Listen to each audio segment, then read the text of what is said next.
ายอยู่บ่ฮักเฮาคือเก่าอยู่บ่ได้พอหน้าการตั้งโดนคนเคยมีใจหรือเจ้าเปลี่ยนไปอีกคนส่วนอายยังหักหน้ามนดนนานก็ยังคือเก่าเห็นเจ้าแซดมาออนไลน์เฟซบุ๊กถามข่าวอายก็ดีใจเงาแฟนเก่าของเฮาถามข่าวเจ้าสบายดี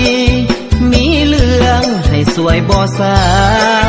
เซตมาเพื่อจะถามข่าวหรือเจ้านั้นยังมีใจเห็นเจ้ามิดหายโดนหลายบ่ได้ติดต่อ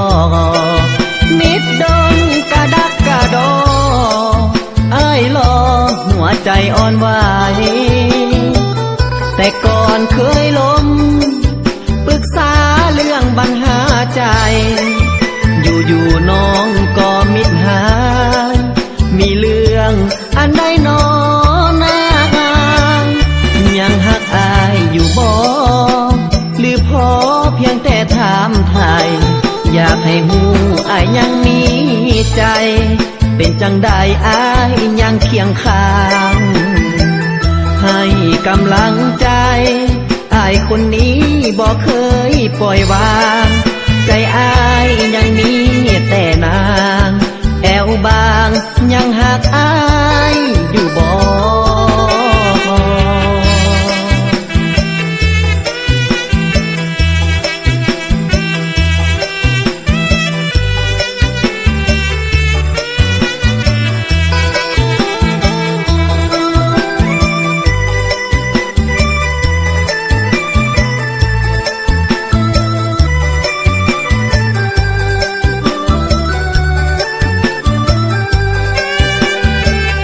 เห็นเจ้ามิดหายโดนหลายบ่ได้ติดต่อ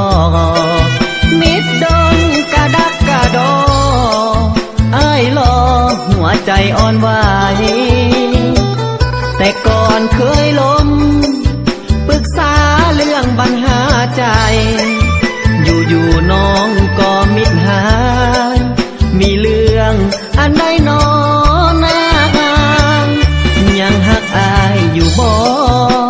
หรือพอเพียงแต่ถามไทยอยากให้หูอายยังมีใจ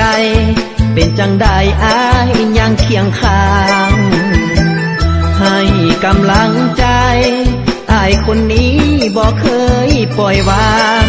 ใจอายยังมีแต่นางแอวบางยังหักอายอยู่บ่